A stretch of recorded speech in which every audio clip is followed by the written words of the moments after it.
ചില സ്ഥലങ്ങളിലൊക്കെ മാത്രമേ ഉള്ളതാണ് ഇത്. ചിലപ്പോൾ ആളുകളെ കണ്ടു ഇങ്ങനെ കാര്യം ചെയ്യുമോ. അപ്പോൾ അതുകൊണ്ട് നമ്മൾ ഒരു കോമൺ ആയിട്ട് ഞാനിപ്പോൾ കേരളത്തിൽ ഉടനീളം പല സ്ഥലങ്ങളിൽ ഈവൻ ജില്ലയിലും ഗ്രാമങ്ങളിലൊക്കെ പോകുമ്പം പലതരം ഡിഷുകൾ പല വ്യത്യസ്തമായിട്ട് ഒരു ജില്ലയിൽ തന്നെ വിവിധ ഇനത്തിൽ തന്നെ മീൻകറിയുടെ കടുക് വറുക്കുന്നതൊക്കെ മാറും.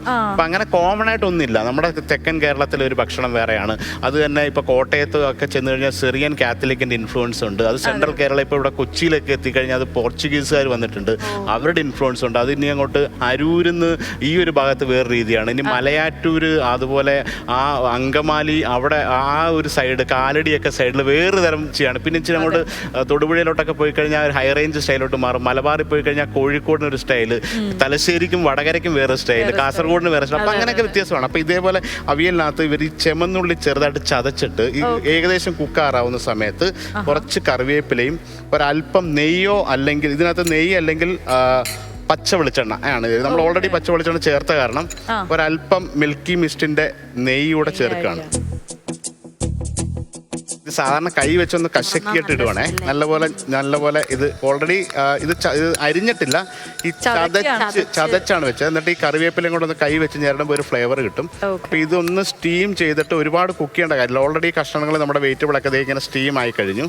അപ്പോൾ അത് ഇതിൻ്റെ മേളിലേക്ക് കുറച്ച് ഏത് സ്ഥലത്തെ ഇത് കൊച്ചിയിലൊക്കെ പല ചില വീടുകളൊക്കെ കൊച്ചിയിൽ എന്ന് പറഞ്ഞാൽ കൊച്ചിയിലാണ്, എറണാകുളം ജില്ലയിലൊക്കെ ഞാൻ കണ്ടതാണ്. ചില വീട്ടിലൊക്കെ പോകുമ്പോൾ ഇങ്ങനെയുള്ള അവിയൽ കഴിച്ചിട്ടുണ്ട്. അപ്പൊ ഇത് ഓരോ നാട്ടിലിന്റെ രുചികളാണിത്. അപ്പം ഈ നെയ്ക്കകത്ത് ഈ കറിവേപ്പിലയുടെ ഓൾറെഡി പച്ച വെളിച്ചെണ്ണ മറിനേറ്റ് ചെയ്തതാണ്. ഒരല്പം നെയ്യും ഈ ചുമന്നുള്ളിയും കൂടെ ഒരു മണം. അപ്പൊ അതിനുശേഷം നമ്മുടെ അടുത്ത സാധനം മിൽക്കി മിസ്റ്റിന്റെ, ഇതിപ്പോ നേരത്തെ പറഞ്ഞു നമ്മുടെ അവിയലിന്റെ പുളിപ്പിന് വേണ്ടിയിട്ടാണ്. അത് ചിലയിടത്ത് തൈരാണ് ചേർക്കുക, ചിലയിടത്ത് പച്ചമാങ്ങ, തക്കാളി, വളംപുളി, അങ്ങനെയൊക്കെ നെല്ലിക്ക ഇടുന്ന അവിയൽ വരുന്നുണ്ട്. അപ്പൊ കുറച്ച് തൈര് എടുക്കുന്നു ആവശ്യാനുസരണം.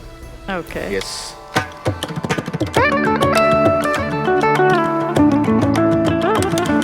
നല്ലപോലെ മിക്സ് ചെയ്യുന്നു.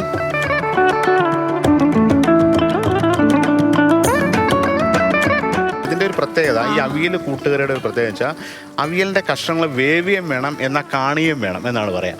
അതായത് ചിലരുടെ അവിയൽ നോക്കുമ്പോൾ അത് കൂട്ടുകറി പോലെ എല്ലാം മാറി. ഇതിനകത്ത് ഒരു പച്ചമുളക് ഉണ്ടെങ്കിലും കാണണം, മുരിങ്ങയ്ക്ക ഉണ്ടെങ്കിലും കാണണം, ക്യാരറ്റ് ഉണ്ടെങ്കിലും കാണണം. അപ്പോൾ ഇത് ഓൾറെഡി സ്റ്റീമിൽ കുക്കായിട്ടുണ്ട്, കഴിക്കുമ്പോൾ നല്ല സോഫ്റ്റ് ആയിരിക്കും. നമ്മൾ ഇളക്കി ഉണ്ടാക്കി കഴിഞ്ഞാൽ ഈ കഷ്ണങ്ങളുടെ ഇതാണ്ട് പച്ചമുളക് വരെ കാണാൻ പറ്റണം. അപ്പോൾ ഇതിപ്പോൾ എല്ലാം ഒരു പൊരിയൽ പോലെ ഇതിനൊന്ന് പെരട്ടി കണ്ടാ ഈ രീതിയിൽ മെല്ലെ ഇളക്കി ഒന്ന് കഷ്ണങ്ങളെ കൊണ്ട് വന്നു. ഇപ്പൊ ആ ജീരകത്തിന്റെ മണമൊക്കെ ആവിയിൽ നിന്ന് ഇങ്ങനെ വരുന്നുണ്ടല്ലോ അല്ലേ. ഇത് അവസാനം ഭയങ്കര രസമായിട്ട് വരും.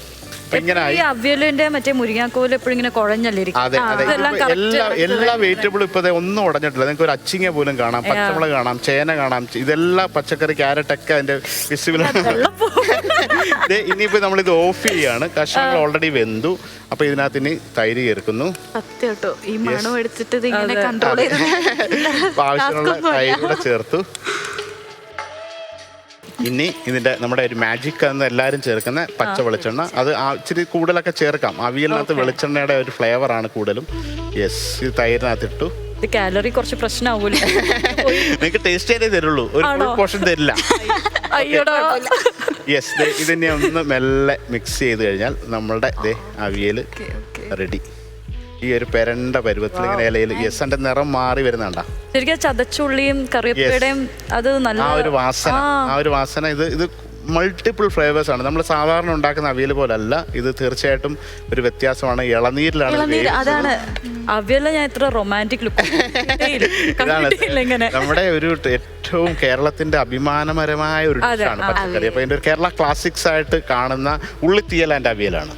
ഓക്കെ, ഉള്ളിത്തീയലും അവിയലുമാണ്. അവിയൽ ശരിക്കും ചരിത്രപരമായിട്ട് നോക്കുമ്പോൾ ഇത് ശരിക്കും കേരളത്തിന്റെ ആണ്. മറ്റേ സാമ്പാർ എന്നൊക്കെ പറയുന്നത് നമ്മുടെ അല്ല. അത് തമിഴ്നാട്, മഹാരാഷ്ട്ര, ശ്രീലങ്ക പലരും അതിന്റെ ക്രെഡിറ്റ് വാങ്ങിച്ചോണ്ട് പോയിട്ടുണ്ട്. അപ്പൊ നമ്മൾ നമ്മുടേതായ രീതിയിലുള്ള സാമ്പാറിലേക്ക് കൊണ്ടുവന്നിട്ടുണ്ട്. കേരള സാമ്പാർ എന്ന് പറഞ്ഞാൽ അതിന്റെ മസാല വടക്കൻ ഇവരുടെയൊക്കെ നാട്ടിൽ തേങ്ങ വറുത്തരച്ച സാമ്പാറാണ്. നമ്മുടെ അടുത്ത് തേങ്ങ ഇല്ലാതെ, നമുക്ക് സാമ്പാറിന് മാത്രമേ ഉള്ളൂ തേങ്ങ ഇല്ലാത്ത, ബാക്കി എല്ലാത്തിലും തേങ്ങയുണ്ട്. സോ അവിയൽ അങ്ങനെ തട്ടിക്കൂട്ടി വെച്ച് ഗൈസ്. ഇനി ഇതൊരു 5 മിനിറ്റ് ഇരുന്ന് കഴിഞ്ഞാൽ അതിന്റെ ഫ്ലേവർ ഒക്കെ റെഡിയാവും. അപ്പോഴത്തേക്ക് നമുക്ക് ടേസ്റ്റ് ചെയ്യാം. 5 മിനിറ്റ്സിൽ ടേസ്റ്റ് ചെയ്യാൻ പറ്റും. ഞങ്ങൾ ഷെഫ് പിള്ളേരുടെ അടുത്തുനിന്ന് പ്രതീക്ഷിച്ചു. ഇതിനകത്ത് നിങ്ങളെ കാണാണ്ട് ഒരു സർപ്രൈസ് ഒളിപ്പിച്ച് വെച്ചിട്ടുണ്ടായിരുന്നു. അത് ഞാൻ രഹസ്യമായിട്ട് ഇതിന്റെ ഗാർണിഷ് അന്നേരം പറഞ്ഞില്ലേ, കരിക്കാണ് ഇതിന്റെ ഗാർണിഷ് എന്ന്. അത് ഈ കരിക്കൂടെ ഇതിന്റെ ആവിയിൽ ഇങ്ങനെ സ്റ്റീം ആയിക്കൊണ്ടിരിക്കുകയാണ് ഗൈസ്. അത് കഴിക്കാൻ നേരത്തെ കിട്ടും. Okay, hello hi quotes. Hi Saranya. Hello hi happy Onam. Happy Onam.